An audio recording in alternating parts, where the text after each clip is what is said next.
Hello, good morning everyone. आज के lecture में हम एसएससी एमटीएस या हवलदार के लिए लोक नृत्य कर रहे हैं। तो इसकी हमारी कितनी क्लास हो गई है लोक नृत्य की? 2 लेक्चर हमारे कंप्लीट हो गए हैं, जिसमें हमने क्या क्या चीज़ें पढ़ी थी एक बार हम इसको देख लेते हैं। तो क्या क्या चीज़ें पढ़ ली थी लोक नृत्य में? हमने अनुष्ठानिक अनुष्ठानिक नृत्य हमने देख लिए थे। इसके बाद भारतीय नृत्य हमने देख लिए थे। इसके बाद हमने क्या देख लिए थे? पारंपरिक जो नृत्य हैं वो देख लिए थे। तो ये तीनों हमारे कंप्लीट हो गए थे। और अदर जो हम बचेंगे तो हम स्टेट वाइज भी हम इसको कंप्लीट कर लेंगे। आज के लेक्चर में हम फसल कटाई से संबंधित नृत्य देखेंगे। तो जिसमें सबसे पहले जो बहुत ज़्यादा इम्पोर्टेंट है और जो हर एग्ज़ाम में एसएससी एमटीएस या एसएससी के हर एग्ज़ाम में ये पूछते ही हैं, बिहू। जो बिहू नृत्य है वो कहाँ पे किया जाता है, इसको हमको याद रखना है। जो बिहू नृत्य है वो असम में किया जाता है। स्टेट हमको याद रखना है और ये तो सबको पता ही होगा। इसके अदर भी इसमें से और भी क्वेश्चन आते हैं, क्योंकि जो बिहू नृत्य है वो बहुत फेमस है, इसलिए सभी को पता है कि वो कहाँ पे किया जाता है, असम में किया जाता है। तो इससे संबंधित जो भी अन्य और जानकारी वो हम देखेंगे कि जो बिहू नृत्य है वो तीन तीन टाइप के होते हैं। तो उससे संबंधित चीज़ें क्या क्या है हम उसको देखेंगे। तो सबसे पहले तो हम देखेंगे कहाँ पे, असम में होता है। और किससे संबंधित है? तो ये मैंने आपको हेडिंग में लिखवाया है कि फसल कटाई से संबंधित जो भी नृत्य है वो आज हम कंप्लीट कर लेंगे। आज के लेक्चर में हमारा फसल कटाई से संबंधित जितने भी नृत्य हैं वो हम कंप्लीट कर लेंगे। धान की खेती के समय किया जाता है। जो बिहू नृत्य है असम में, धान की खेती, धान मतलब चावल, चावल की खेती के समय ये नृत्य किया जाता है। धान की खेती बुआई से पहले किया जाता है और एक तो पौधे की रोपाई करते समय किया जाता है। तो 2 बार यह नृत्य किया जाता है, बिहू नृत्य। एक तो बुआई से पहले, जो कि धान की इसमें बोला है धान की। निम्नलिखित में से आपसे पूछ सकते हैं कि निम्नलिखित में से बिहू नृत्य किस किस खेती की बुआई के समय किया जाता है? तो आपको चावल दे देंगे, जौ दे देंगे, तो आपका आंसर रहेगा धान की खेती के समय। तो बुआई से पहले और पौधे की रोपाई करते समय किया जाता है। तो 2 बार ये नृत्य किया जाता है। तो हमको ये दोनों चीजें याद रखनी है। और ये 3 टाइप के होते हैं, हम देखेंगे। एक तो बहांग बोलते हैं, एक कांकली बोलते हैं, एक भोगली बोलते हैं। तो ये तीन प्रकार के बिहू नृत्य होते हैं। एक बिहांग बिहू और कांकली बिहू और भोगली बिहू। तो ये तीनों नृत्य क्या है, बिहू नृत्य है। और इसमें देखेंगे जो बहांग बिहू नृत्य है वो बैसाख के महीने में किया जाता है। बैसाख के पहले महीने के पहले दिन किया जाता है। तो आपसे पूछ सकते हैं जो निम्नलिखित में से बहांग बिहू नृत्य कब किया जाता है? तो ऑप्शन में दे देंगे आपसे बैसाख महीने के पहले दिन, बैसाख महीने के आखिरी दिन, बैसाख महीने के बीच में, या इनमें से कोई नहीं। तो आपका आंसर रहेगा बैसाख महीने के पहले दिन। या तो ये भी ना दे तो इसमें ऑप्शन में ये दे सकते हैं कि बैसाख महीने में, या कार्तिक महीने में, या माघ के, या सावन के। तो ये ऑप्शन में आपके ये भी आ सकता है या ऐसा भी आ सकता है। तो ये पहले दिन, आपको पहला दिन याद रखना है ना इसमें। तो पहले दिन किया जाता है। इसके बाद कांकली बिहू नृत्य, ये कब किया जाता है? कार्तिक महीने में। कब? कार्तिक महीने में कभी भी हो सकता है। मैं आपको इसका जो माह है वो देख लेते हैं हम, सितंबर से अक्टूबर माह में। तो डायरेक्ट सितंबर से अक्टूबर माह भी आपसे पूछ सकते हैं। तो आपको कार्तिक महीना इसमें याद रखना है कांकली बिहू में। इसके बाद देखेंगे भोंगली बिहू। भोंगली बिहू कब किया जाता है? तो माघ के महीने में। कब? माघ के महीने में। माघ कब होता है? दिसंबर से जनवरी। तो हमको दिसंबर से जनवरी इसमें याद रखना है, माघ के महीने में। तो बिहू नृत्य से संबंधित हमको ये इतने सारी चीजें हमको देखनी है। सबसे पहले क्या देखना है कि जो बिहू नृत्य है फसल कटाई से संबंधित नृत्य है, जो कि कहाँ पे किया जाता है। सेकंड हमारा होगा फिर असम में किया जाता है। और किसकी खेती से संबंधित है? तो धान चावल की खेती से संबंधित है। और यह कब किया जाता है? तो बुआई से पहले और पौधे की रोपाई करते समय 2 बार यह नृत्य किया जाता है। इसके बाद ये 3 प्रकार के होते हैं, एक तो बहांग, कांकली और भोगली। तो ये तीनों के बारे में हम क्या देखेंगे कि बहांग है जो कि बैसाख महीने के पहले दिन किया जाता है, और कांकली कार्तिक महीने में किया जाता है, जो कब? सितंबर से अक्टूबर में कभी भी किया जा सकता है। भोंगली माघ के महीने में किया जाता है, दिसंबर से जनवरी के बीच में ये किया जाता है।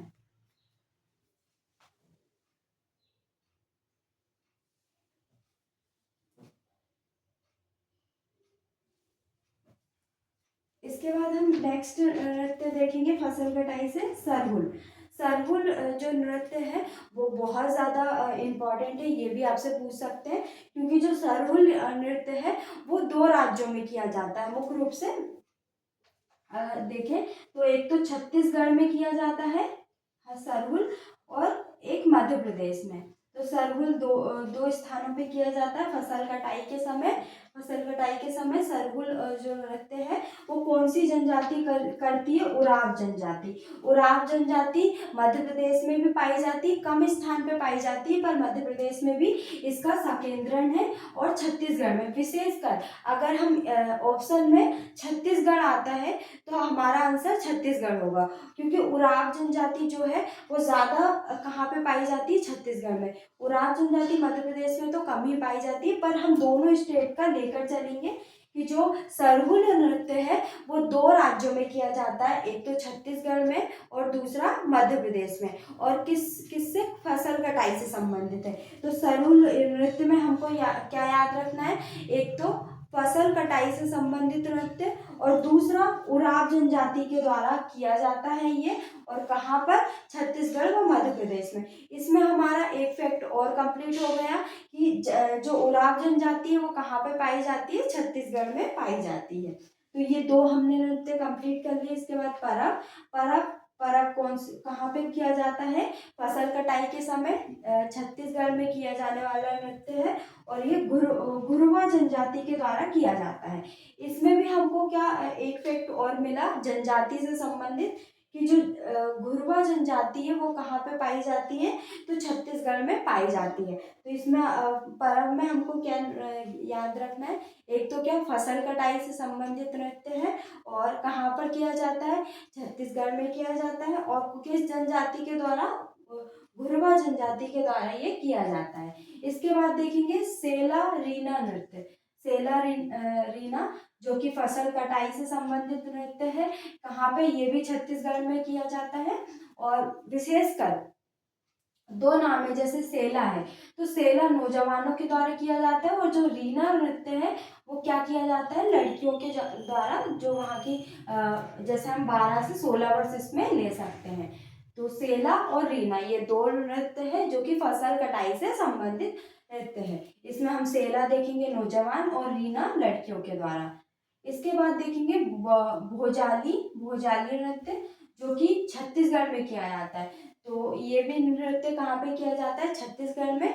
फसल कटाई से संबंधित नृत्य है और ये कौन सी जनजाति करती है? तो गोंड जनजाति के द्वारा किया जाता है। वैसे तो अगर हम देखें कि सबसे ज्यादा गोंड जनजाति कहाँ पे पाई जाती है, अगर बात करें तो सबसे ज्यादा कहाँ पे पाई जाती है? मध्य प्रदेश में। और भील भी पाई जाती है, पर वो समूह के क्षेत्र में पाई जाती है। इसके बाद देखेंगे हम हजार हजागिरी हजागिरी हजागिरी नृत्य कहाँ पे? त्रिपुरा में। त्रिपुरा में किया जाता है और किससे संबंधित है? फसल कटाई से संबंधित नृत्य है और रियांग समुदाय के द्वारा किया जाता है। वहाँ के क्या? रियांग समुदाय के द्वारा यह नृत्य किया जाता है। इसके बाद देखेंगे लेभांग बोमनी। लेभांग बोमनी नृत्य ये भी कहाँ पे? त्रिपुरा में किया जाता है और फसल कटाई का नृत्य है और ये केवल क्या करती है? वहाँ की स्त्रियां करती हैं। क्या करती हैं? वहाँ की स्त्रियां। तो इसमें हमको क्या याद रखता है? जो लेबांग बोमनी नृत्य है वो फसल कटाई से संबंधित नृत्य है फर्स्ट, और दूसरा त्रिपुरा में किया जाता है, और थर्ड फैक्ट केवल स्त्रियों के द्वारा यह नृत्य किया जाता है। इसके बाद देखेंगे लाभ कूट लाभ। तो ये वाला जो लाभ नृत्य है वो मणिपुर में किया जाता है। कौन सी जनजाति? कोम जनजाति के द्वारा फसल कटाई से संबंधित नृत्य है।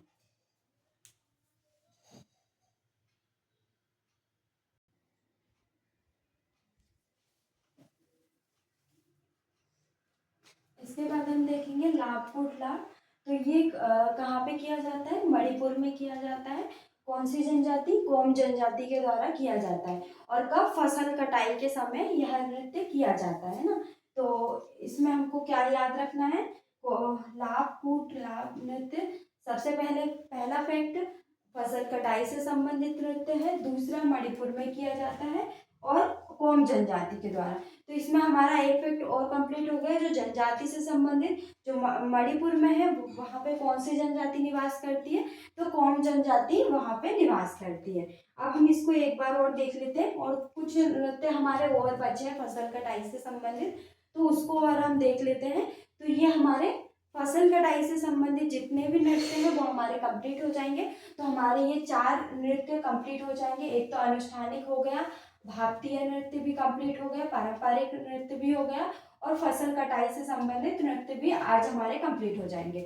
नेक्स्ट लेक्चर में हम सामाजिक नृत्य और भी जो छोटे छोटे हैं बच्चे हैं वो देखेंगे और स्टेट वाइज कंप्लीट कर लेंगे। अगर जो भी हमारी चीज़ें छूट गई है, जैसे अगर कोई भी स्टेट में कुछ जो ज़्यादा इम्पोर्टेंट है वो नृत्य है उसको हम देखेंगे, तो जो स्टेट वाइज जो नृत्य है वो भी हमारे क्या कंप्लीट हो जाएंगे। इससे क्या हमारी चीज़ें छूटेंगी नहीं। ये हमने इसलिए करा था कि अगर हम टॉपिक वाइज पढ़ेंगे जैसे पारंपरिक नृत्य, तो हमारे जितने भी पारंपरिक नृत्य हैं वो हमारे छूटेंगे नहीं। और अगर इससे अगर हमारा कुछ छूट भी जाता है तो हम स्टेट वाइज सारी चीज़ें कंप्लीट कर लेंगे। तो इसके अदरवाइज जो भी नृत्य रह जाते हैं वो हम स्टेट वाइज इसको पढ़ लेंगे। एक मैप बनाएंगे, मैप के थ्रू सारी चीज़ें उसमें कवर कर लेंगे हम। सबसे पहले हमने क्या पढ़ा था? बिहू नृत्य देखा था, जो कि कहाँ पे? असम में किया जाता है। और असम में धान की खेती के समय, धान चावल की खेती के समय, और 2 बार किया जाता है। एक तो बुआई के पहले किया जाता है और पौधे की रोपाई करते समय किया जाता है। और 3 प्रकार के बिहू नृत्य हैं। एक तो बहांग बिहू जो कि बैसाख के महीने के पहले दिन किया जाता है, और एक काकनी बिहू जो कि कार्तिक महीने में किया जाता है, सितंबर और से लेकर अक्टूबर। तो सितंबर या अक्टूबर में कभी भी यह नृत्य किया जाता है। इसके बाद भोंगली बिहू, तो ये माघ के महीने में किया जाता है, दिसंबर से जनवरी में।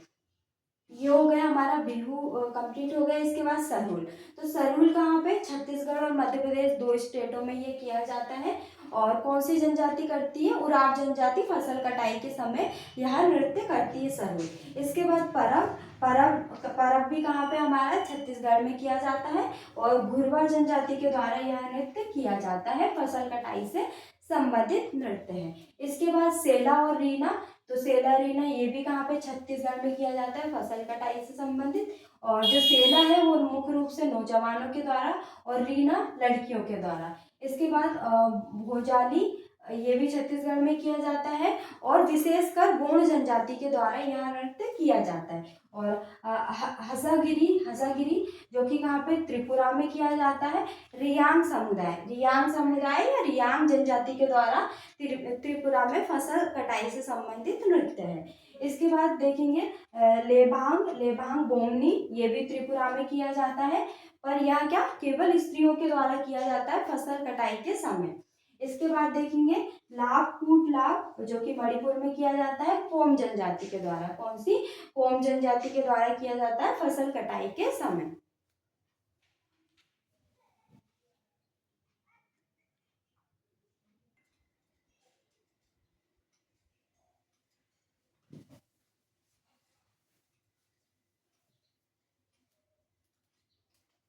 इसके बाद हम देखेंगे डोमरुआ नृत्य, जो कि कहाँ पे किया जाता है? उड़ीसा में भी किया जाता है यह नृत्य, बिहार में भी और पश्चिम बंगाल में भी। तो ये तीनों स्टेट हमको इसके लिए याद रखना है। और ये कब किया जाता है? धान की बुआई के समय। जैसे हमने फर्स्ट में देखा था बिहू नृत्य, वो भी किसके समय? धान की बुआई के समय किया जाता है। तो डोम रुआ नृत्य उड़ीसा, बिहार, पश्चिम बंगाल और में किया जाता है और धान की बुआई के समय किया जाता है। इसके बाद देखेंगे हजोंग नृत्य, जो कि मेघालय में किया जाता है। कहाँ पे? मेघालय में किया जाता है और ये स्त्री और पुरुष दोनों के द्वारा यह नृत्य किया जाता है। इसके बाद देखेंगे बिज्जा पांडु नृत्य, जो कि उड़ीसा में किया जाता है। और कौन सी जनजाति? कोवा जनजाति के द्वारा यह नृत्य किया जाता है। कौन सी जनजाति? तो कोवा जनजाति के द्वारा यह नृत्य किया जाता है। इसके बाद देखेंगे तोरपा कहाँ पे किया जाता है? महाराष्ट्र में। कहाँ पे? तोरपा नृत्य महाराष्ट्र में किया जाता है। बस हमको इसमें यही याद रखना है। इसके बाद डांडिया रास, तो डांडिया रास फसल कटाई से संबंधित नृत्य है और गुजरात में किया जाता है। तो ये जितने भी हमारे फसल कटाई से संबंधित नृत्य है वो आज के लेक्चर में कंप्लीट हो गए। नेक्स्ट लेक्चर में हम सामाजिक नृत्य देखेंगे। एक बार इसको पढ़ लेते हम। ढोम-रुआ नृत्य, जो कि कहाँ? उड़ीसा, बिहार, पश्चिम बंगाल में किया जाता है। और सेकेंड फैक्ट, फसल कटाई से संबंधित और मुख्य रूप से धान की बुआई से संबंधित है। किसकी? धान की बुआई से संबंधित नृत्य है। इसके बाद हजोंग कहाँ पे? मेघालय में, और इसको स्त्री और पुरुष दोनों करते हैं फसल कटाई के समय। इसके बाद देखेंगे बिज्जा पांडु नृत्य, उड़ीसा में किया जाता है। और कौन सी जनजाति के द्वारा? कोवा जनजाति के द्वारा फसल कटाई के समय यह नृत्य किया जाता है। इसके बाद देखेंगे तोरपा, जो कि महाराष्ट्र में किया जाता है फसल कटाई के समय। और डांडिया रास, ये कहाँ पे? गुजरात में फसल कटाई के समय। तो जितने भी फसल कटाई से संबंधित नृत्य हैं वो हमारे कंप्लीट हो गए। तो ये हमारे 4 टॉपिक कंप्लीट हो गए लोक नृत्य में। नेक्स्ट हम क्या देखेंगे? सामाजिक नृत्य। हम कल नेक्स्ट लेक्चर में क्या इसको कंप्लीट कर लेंगे। इसके बाद हमारे ऋतु से संबंधित नृत्य हो गए, खेल से संबंधित हो गए। तो जितने भी नृत्य हैं वो हम एक लेक्चर में इसको कवर कर लेंगे। फिर उसके बाद हम स्टेट वाइज भी एक लेक्चर में मैं आपको मैप के थ्रू सारी चीज़ें बता दूंगी। जितने भी स्टेट वाइज हमारे बचे हैं हम उसको कंप्लीट कर लेंगे। तो ये हमारा आज के लेक्चर में 4 टॉपिक कंप्लीट हो गए हैं। और पांचवें हमारे लेक्चर में हम सामाजिक नृत्य भी कंप्लीट कर लेंगे। तो लोक नृत्य हमारे सिर्फ 1-2 लेक्चर और बचेंगे। उसके बाद हम जो हमारा नेक्स्ट टॉपिक है त्योहार या मेले, हम उसको कंप्लीट करेंगे।